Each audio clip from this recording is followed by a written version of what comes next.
जय हिंद दोस्तों, मैं किशन चंद एक बार फिर से आप सबका स्वागत करता हूं। तो चलिए शुरू करते हैं आज के टॉप डिफेंस समाचारों को।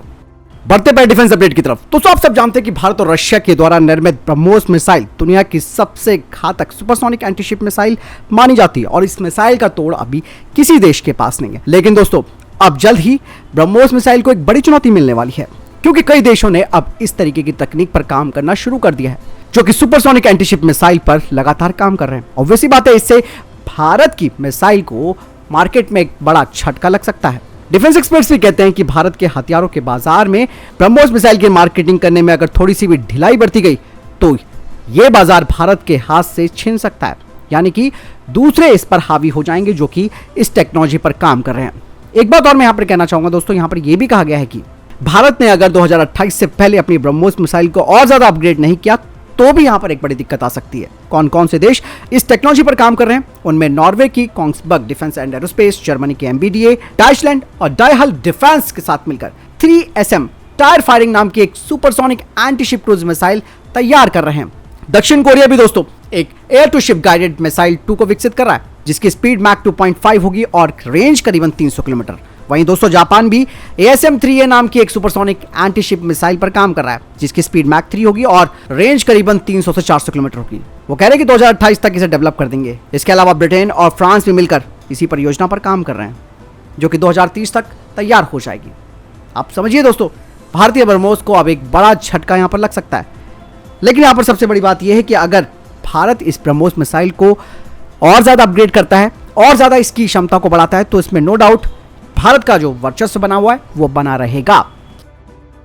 चलिए बढ़ते नेक्स्ट अपडेट की तरफ। दोस्तों, भारत में अमेरिकी राजदूत एरिक गार्सेटी ने कहा है कि क्वाड सैटेलाइट को विकसित करना चाहिए, जिसमें कि दोस्तों साफ तौर पर आप समझ सकते हैं कि अगर क्वाड सैटेलाइट विकसित होता है तो इसमें भी कोई दो राय नहीं है कि ये जो सैटेलाइट है वो रणनीतिक रूप से काफी महत्वपूर्ण होगा, खासतौर से इंडियन ओशियन रीजन की सिक्योरिटी को देखते हुए, क्योंकि इसमें जो क्वाड सदस्य देश हैं उन सबके साथ डेटा शेयर हो सकता है और पल पल की जानकारी एकत्रित की जा सकती है और तुरंत एक्शन भी लिए जा सकते हैं, क्योंकि चाइना दोस्तों लगातार हावी होता जा रहा है, उसकी नौसेना लगातार बढ़ रही है। इसीलिए दोस्तों ये जो क्वाड सैटेलाइट बनाने का प्रस्ताव अमेरिकी राजदूत ने दिया है वो कहीं ना कहीं दोस्तों एक बहुत ही अच्छा विकल्प है। और साथ ही सबसे बड़ी बात है कि अमेरिका और भारत कई तरीके के स्पेस एप्लीकेशंस पर काम कर रहे हैं, जिसमें कि निसार सैटेलाइट भी है। और यही नहीं, अमेरिका भारत के एक एस्ट्रोनॉट को स्पेस में भी भेजेगा, जिसकी तैयारी भी चल रही है। बहुत चीजें दोस्तों जिसे लेकर भारत और अमेरिका चर्चा कर रहे हैं।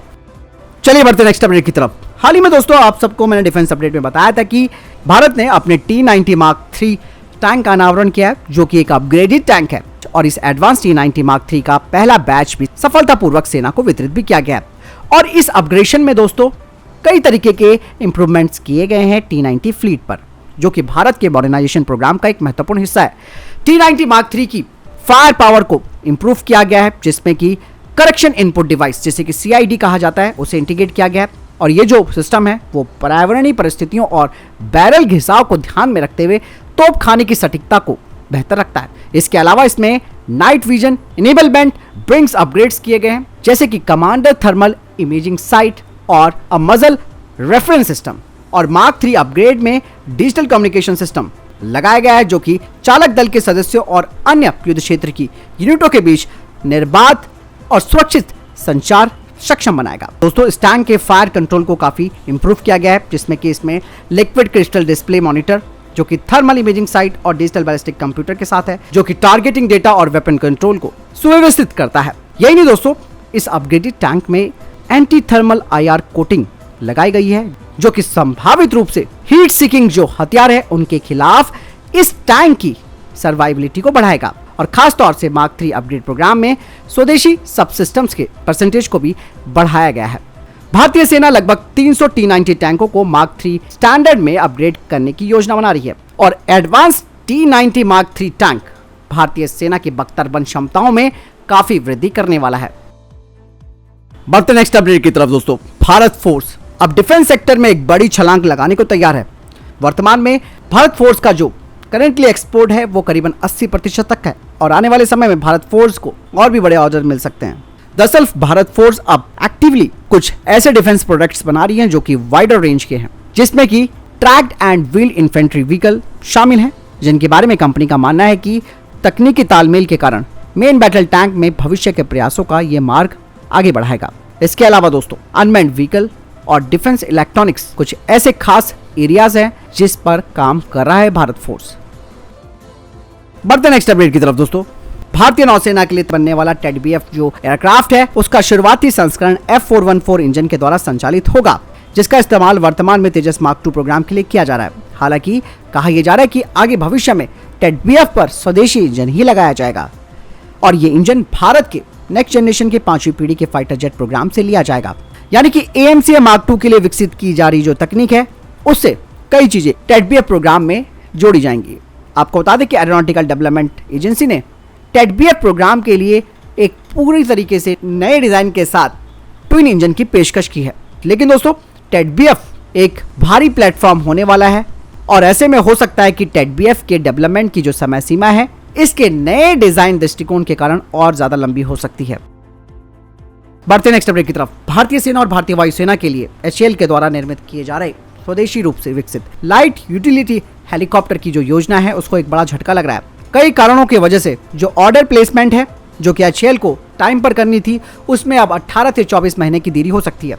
शुरुआती बैच में दोस्तों 6 लिमिटेड सीरीज प्रोडक्शन के जो LUH हैं वो सेना और वायुसेना को दिए जाने हैं, जिसमें कि यूजर ट्रायल और फीडबैक शामिल है, लेकिन इनकी डिलीवरी अब 2024 और 2025 के बीच में होगी। दरअसल ये टाइमलाइन इसलिए भी बढ़ी है क्योंकि सेना इसके ऑटोमेटिक फ्लाइट कंट्रोल सिस्टम से, जिसे कि AFCS कहा जाता है, उससे संतुष्ट नहीं थी। इसीलिए आर्मी ने HAL से इसके लिए अनुरोध भी किया था। HAL को LUH प्रोटोटाइप के साथ छोटी तकनीकी समस्याओं का भी सामना करना पड़ रहा है, जिन्हें वर्तमान में ठीक किया जा रहा है। LSP डिलीवरी के बाद भी 250 यूनिटों के अधिग्रहण के लिए सेना के द्वारा यूजर क्लियरेंस में लगभग 1 साल लग सकता है और ये जो हेलीकॉप्टर हैं वो रिकॉनेसेंस और हल्के मालवाहक मिशनों के लिए हैं, जो कि चीता और चेतक हेलीकॉप्टरों के पुराने बेड़े की जगह लेंगे। भारतीय सेना और वायुसेना दोनों करीबन 400 LUHO को शामिल करना चाहती है। इस तरीके से 200 लाइट यूटिलिटी हेलीकॉप्टर की खरीद में देरी भारतीय सशस्त्र बलों के लिए एक बड़ी चुनौती है, खास करके उनके मौजूदा लाइट यूटिलिटी हेलीकॉप्टरों की जो जीवन चक्र है वो अब रिटायरमेंट के करीब आ गया है। ऐसे में दोस्तों LUH एक स्वदेशी सॉल्यूशन तो जरूर प्रदान करता है, लेकिन अगर इतना टाइम लगेगा तो फिर कैसे बात आगे बनेगी। और HAL दोस्तों देरी के लिए तो जाना ही जाता है। बढ़ते नेक्स्ट अपडेट की तरफ दोस्तों, कोंग्सबर्ग मैरीटाइम ने अपने वाटर जेट उत्पादों की भविष्य की असेंबली की तैयारी के लिए एक रणनीतिक अभियान के तहत कोच्चि भारत में एक नई फैसिलिटी खोली है। चलिए बढ़ते नेक्स्ट अपडेट की तरफ दोस्तों, DRDO अब very short range air defence system का एक नया वेरिएंट तैयार कर रहा है जो कि भारतीय नौसेना के वॉरशिप्स के लिए होगा और ये पॉइंट डिफेंस वेपन के तौर पर काम करेगा। साथ ही ये लॉइटरिंग म्यूनिशंस और जो low cost subsonic cruise missiles हैं उससे शिप्स की रक्षा करेगा। ये बिल्कुल रैथियन के द्वारा निर्मित रोलिंग एयरफ्रेम मिसाइल की तरह होगी जो कि अमेरिकी नेवी वॉरशिप में लगाई गई हैं। बता दें कि naval very short range air defence system के अलावा भारतीय नौसेना VLSR SAM को भी इस्तेमाल करेगी, जो कि आने वाले एरियल थ्रेट्स के खिलाफ एक मजबूत जवाबी कार्रवाई करेगी। इस साथ ही साथ भारतीय नौसेना long range surface to air missile को भी तैनात करेगी जो कि प्रोजेक्ट कुशा के तहत बनाई जा रही है। बढ़ते नेक्स्ट अपडेट की तरफ दोस्तों, अग्निवीर परियोजना की वजह से नेपाल के गोरखाओं की भर्ती भारतीय सेना में रुकी हुई है। भारत के पास वर्तमान में गोरखा रेजिमेंट की 39 बटालियन है, लेकिन उनकी संख्या लगातार कम हो रही है क्योंकि पिछले 4 साल में एक भी नेपाली गोरखा भारतीय सेना में भर्ती नहीं हुआ है। हालांकि नेपाल अग्निपथ योजना से काफी चिढ़ा हुआ है, लेकिन एक रिपोर्ट और नहीं आई है जिसमें ये कहा जा रहा है कि भले ही नेपाल ने अपने सैनिकों की भर्ती रुकवा दी हो अग्निपथ योजना की वजह से, लेकिन दोस्तों अब इन गोरखाओं पर नजर गड़ाकर बैठा हुआ है चाइना।